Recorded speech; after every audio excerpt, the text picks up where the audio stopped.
मैं Richa Gupta. Welcome to RJ Law Academy. So let's go start. We are study important case law of the preamble.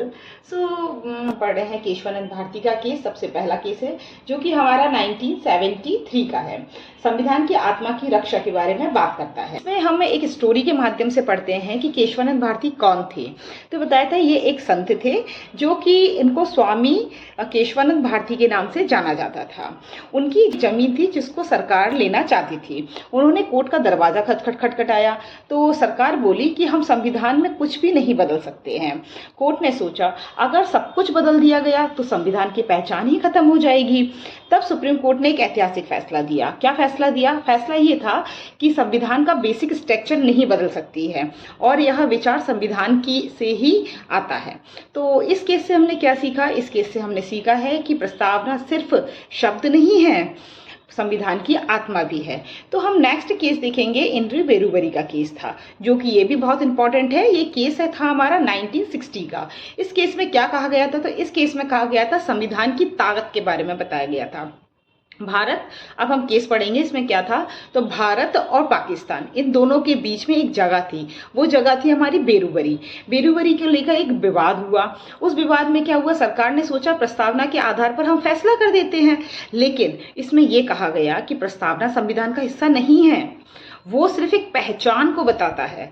इसलिए इसमें यह माना गया था कि शुरुआत में प्रस्तावना को उतनी ताकत तो नहीं दी गई थी, लेकिन धीरे धीरे संविधान के अंदर प्रस्तावना को भी फिर ताकत दे दी गई थी.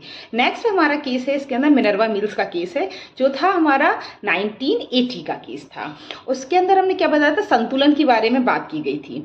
इसमें यह बताया गया था कोर्ट की मिनर्वा मिल्स नाम की एक कंपनी थी और सरकार ने उसकी संपत्ति ले ली थी. तो कोर्ट ने कहा नहीं, ऐसे संविधान में फंडामेंटल राइट और डायरेक्टिव प्रिंसिपल के बीच में संतुलन बहुत जरूरी है और यह संतुलन प्रस्तावना के जस्टिस और लिबर्टी के बारे में आता है.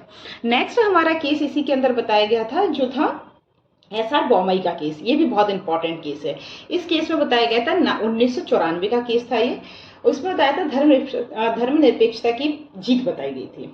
SR बोमई का केस था जो कि 1994 का था. इसके अंदर धर्मनिरपेक्षता की जीत के बारे में बताया गया था. तो धर्मनिरपेक्षता क्या होता है? कुछ राज्यों में सरकारें गिर गई थी और मामला फिर कोर्ट के अंदर पहुंचा. कोर्ट ने कहा कि भारत एक सेकुलर देश है और यह शब्द कहाँ से आता है? प्रस्तावना से लिखा गया है.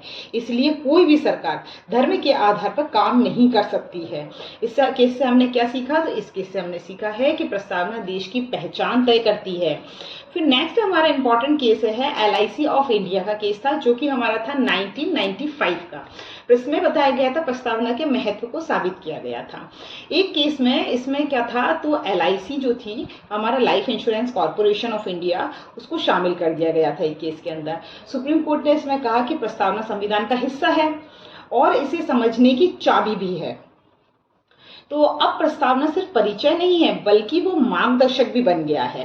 तो इन सब केसों से हमने क्या सीखा? इन केसों से हमने ये सीखा कि पहले प्रस्तावना को बहुत हल्के में लिया गया, फिर ताकत मानी गई और आज की डेट में प्रस्तावना संविधान की आत्मा माना जाता है. Thank you.